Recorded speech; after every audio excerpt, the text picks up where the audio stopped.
Well, welcome everybody. Thank you so much for joining us for this very unique and special pre-concert talk. Normally we love to do it with you at the concert hall and just have a sort of a nice glow about with a conversation that involves you in the hall. And this time we're going to try it online.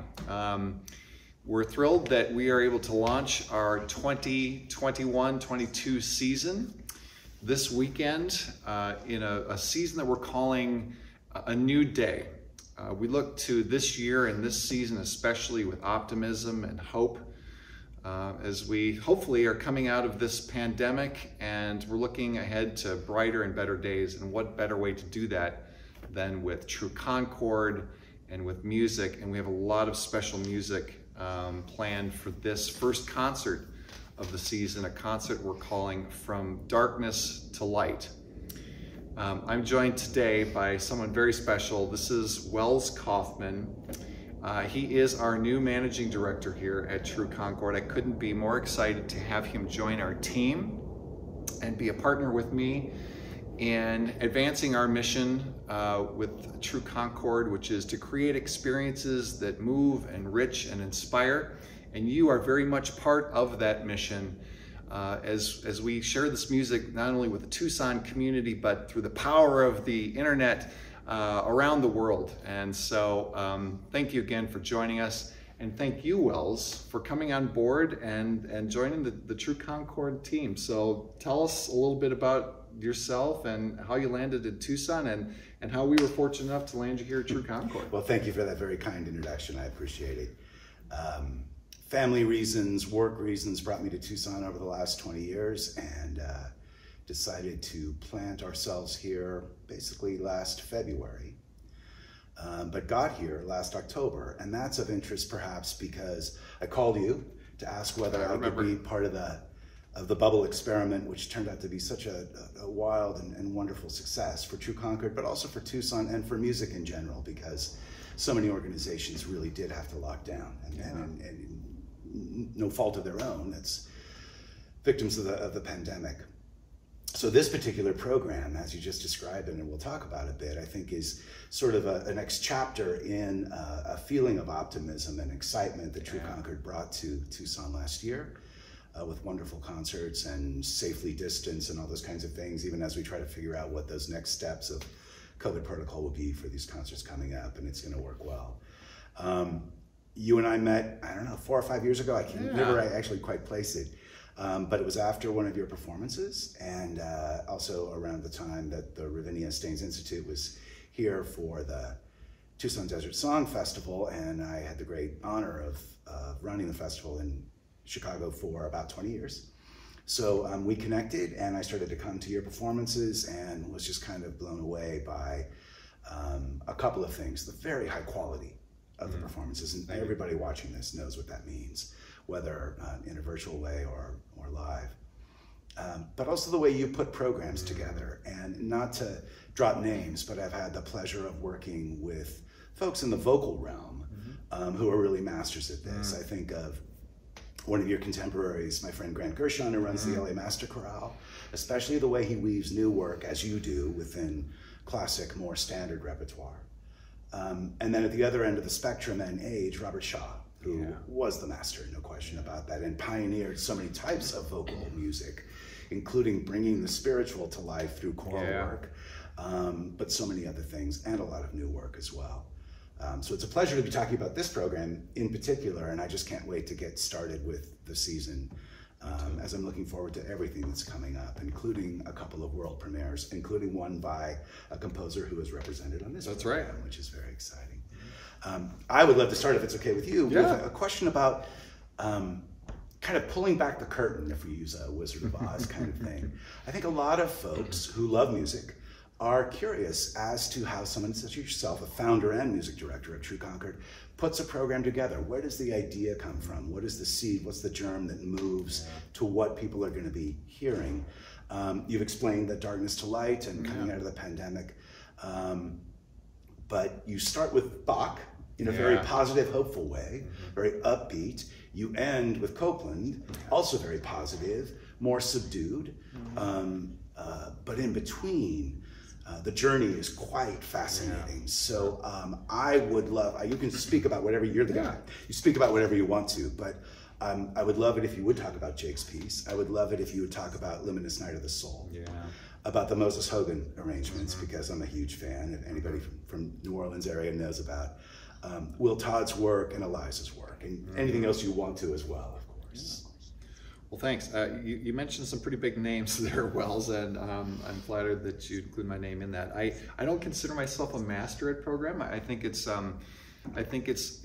really the hardest thing I do. I think for music directors, putting together a program is just fraught with all kinds of challenges, but also wonderful opportunities.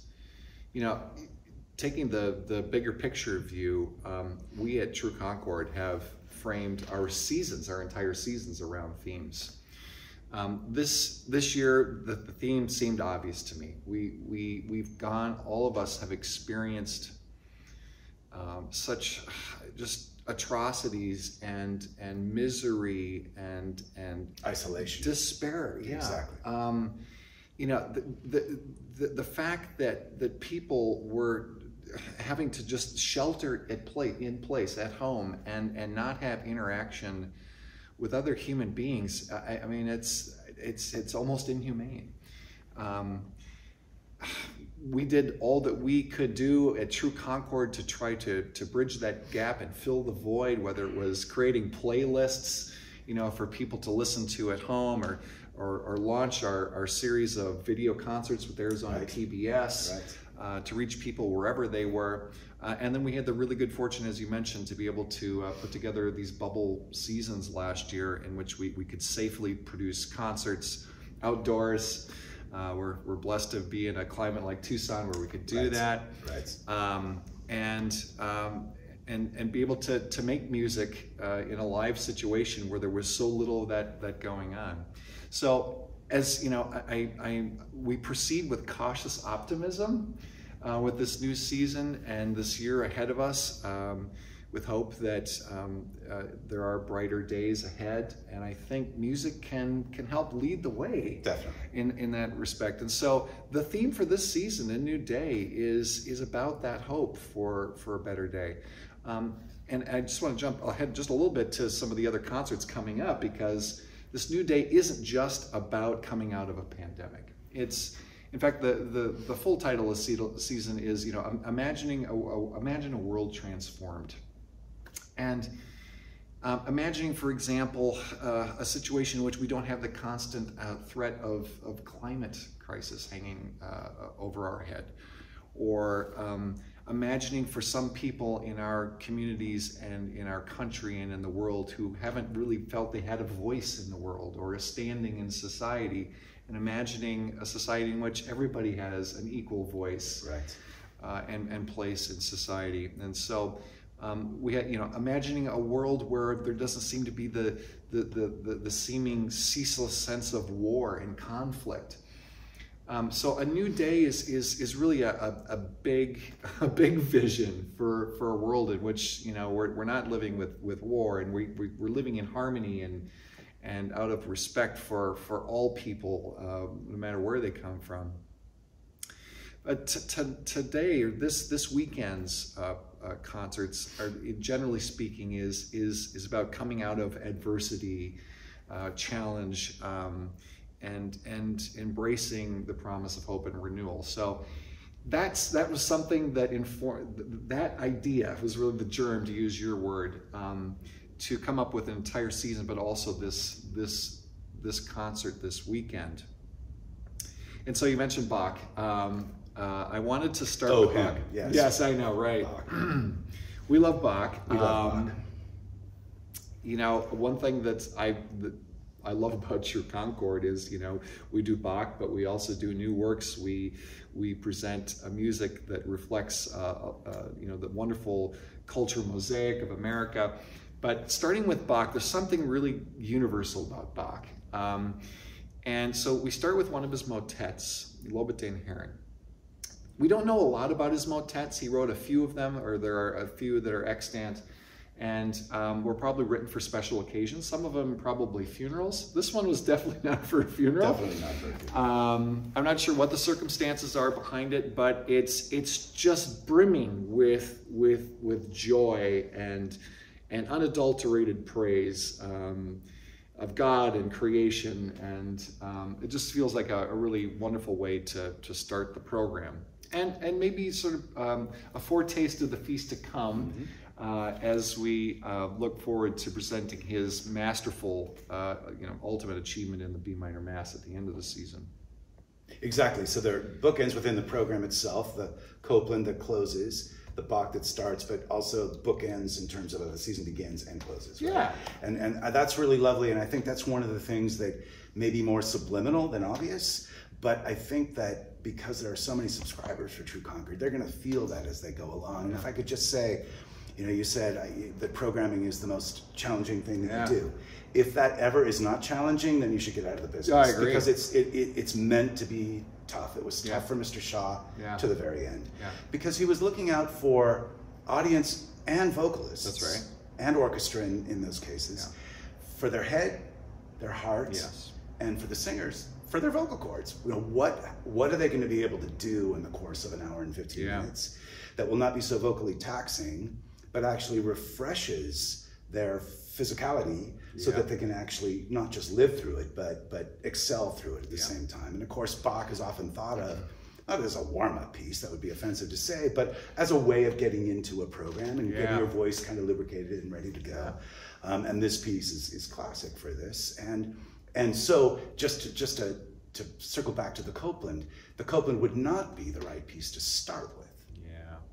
And I think that alone, Bach, Copeland, bookending everything else, is just a very, very wise choice, though one could make different choices. And I'm sure in your journey to create this particular musical journey, you probably had a lot of back and forth about what went on. Do you want to talk about the Copeland a little bit? Because if you don't mind. No, I love talking about the Copeland, but I want to talk about the journey, because you're absolutely right about that.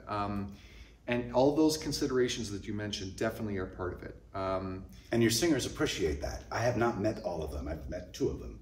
But they talk about that they feel not just comfortable, but they trust you. Oh, well, good. Didn't always trust Mr. Shaw, because he was a titanic personality, no question. I was with him in Atlanta for the last years of his life, and he had mellowed considerably.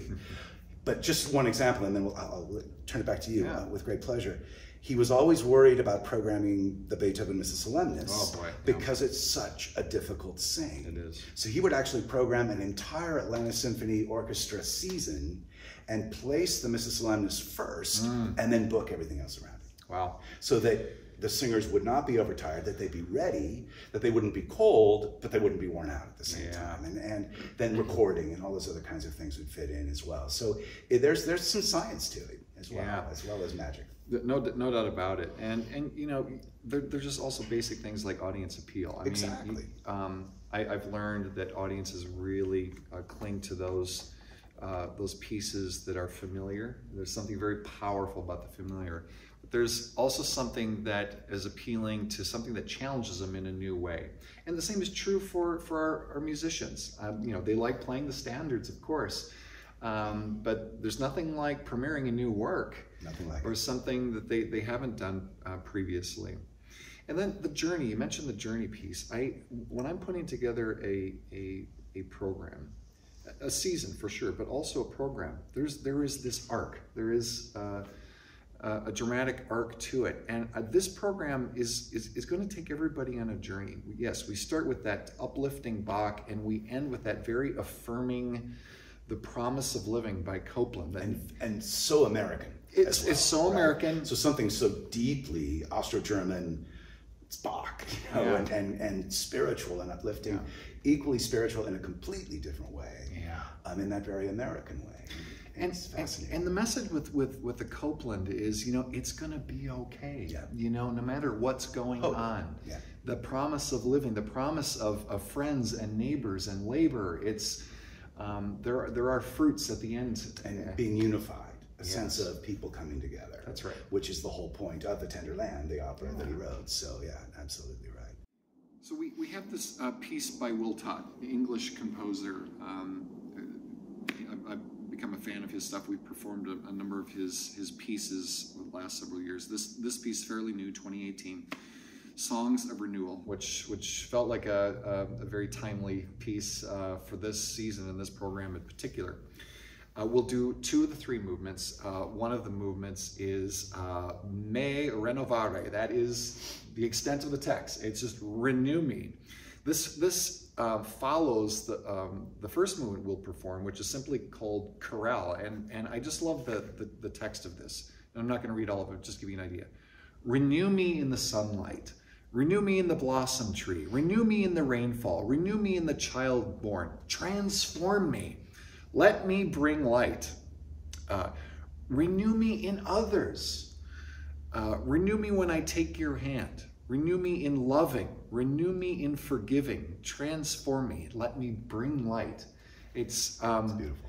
It's a wonderful message, and beautifully set to music by Will Todd, including this two-word movement, me renovare, which has speaking and whispering and all kinds of fun techniques and a little bit of percussion. Otherwise, even it's just some jazz. I mean, it's very improvisatory. Yeah, and that's his thing, really. First and foremost, is jazz. So he brings some of those elements into this piece and a lot of his pieces. So I think people are really going to really enjoy it, and the text, I trust, will speak to many. And I think coming right after the Bach, which in its own 17th century way is also very jazzy, because he was always improvising constantly at the organ, you know, a cantata a week, I can't even imagine, and 12 kids or whatever he had. What a life.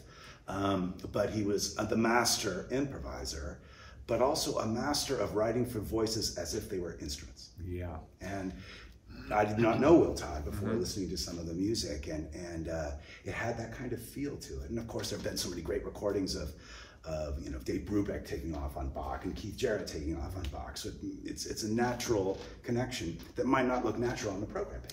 Right, which is great. I think it's safe to say Bach has influenced many composers in many different ways, and many more to come. Yeah, for sure.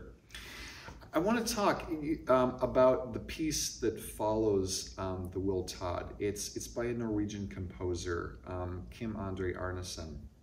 It's beautiful. It is. It's really beautiful. And Welz, there are some pieces that really get to me, and this is one of them, because it has a powerful story behind the text.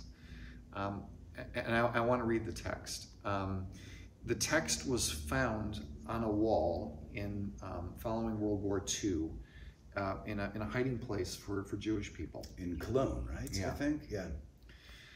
I mean, just listen to these words and in the context of that setting. I believe in the sun, even when it's not shining. I believe in love, even when I feel it not. I believe in God, even when he is silent. It's the optimism that comes out of that text, and the faith, the faith in coming out of this circumstance, and then Arnesen's simple in a way, but powerful and poignant setting of these words. It's a powerful combination that just tugs at my heart, and I know it will of those who listen.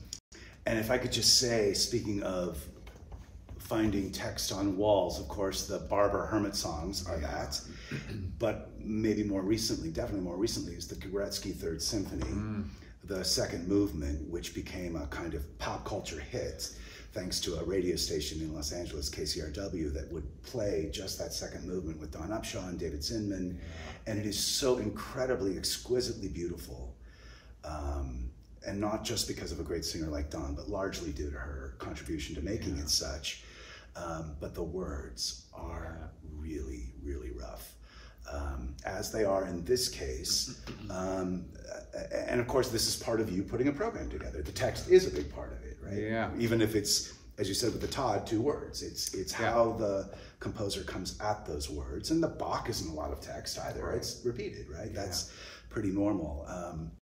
I was also thinking of Jake's text, because that comes from a real life situation as well, correct? The Paris. Yes. So actually Jake wrote that piece, and this is a piece, Let My Love Be Heard, which is powerful in and of itself. It sure is. But then in the context of a choir, a California collegiate choir, right.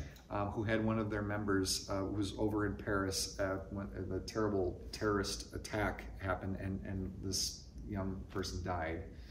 This is the nightclub attack, correct? The Bataclan one? I believe so, yeah. And so he was a member of this choir back home, and you can imagine how shocking and grief-struck it was for a choir. A choir is, any musical organization is a community.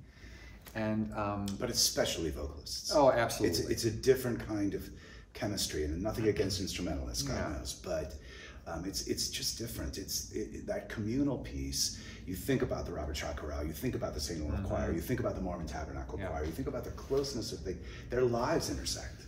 No, it's sometimes through church, sometimes through synagogue, whatever it might be, any number of religions, but usually just being with each other. Yeah, and there's something about you being the instrument. The Absolutely. Instrument is within you, and it's so intensely personal. That's right. And so when someone in that community is a victim of a tragedy like that, it strikes deep and hard. And so Jake had just written this piece, and the choir was prepared to start working on holiday music, but it didn't feel right. Not at all. And after this event, and they pulled out Jake's piece. And Jake, they recorded it, and Jake heard it, and it's taken on just incredibly new and powerful meaning to it. Can I just read a few of these Absolutely. words?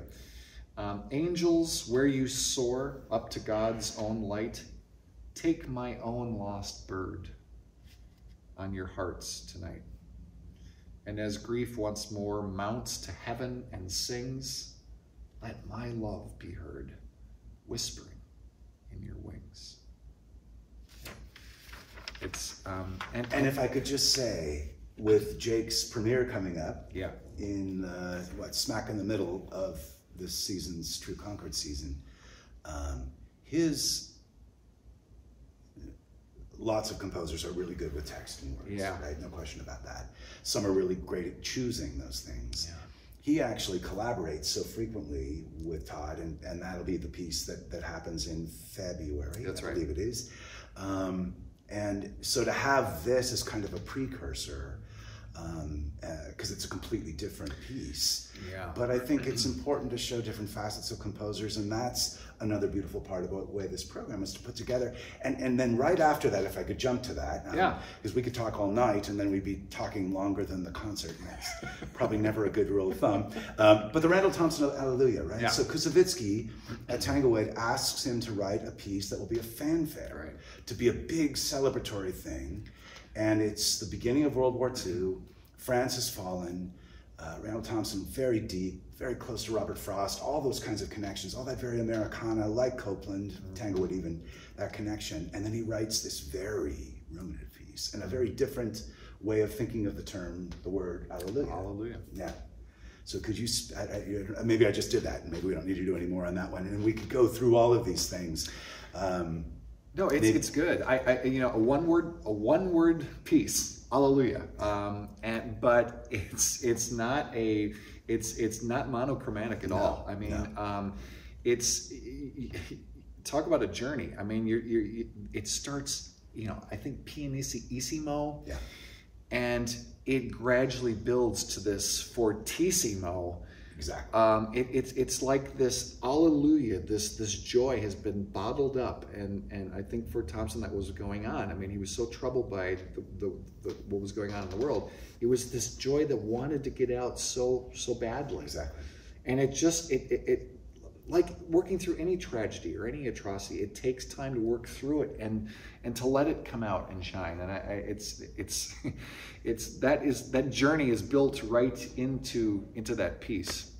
And, you know, go back to Jake and you know, a master of setting text for sure. Our audiences will remember our performance of his Dreams of the Fallen.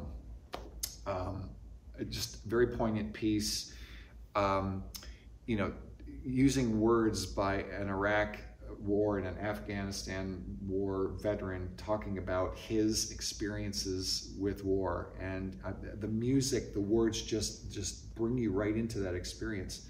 And I fully anticipate it. I haven't seen the score yet, but New work, folks. Yes, I fully anticipate. Composer that's not done yet. Shocking. Right. Shocking. Well, we're not past deadline yet, but you know, he's tackling the climate issue, and music, more than just words. Music, bringing words and music together, are so powerful in addressing issues of the day and things that are really so crucial to us as individuals and humanity. So, and just so the audience knows, the text is not about carbon transfers or anything like that, or wind turbines. It's really about Mother Earth, and making sure we're doing everything we can to take care of her. That's right, and that we can pass it on to those younger than we are. It's quite something. As are, the Moses Hogan. You just got to talk about this, and maybe we could close with that if you wanted to.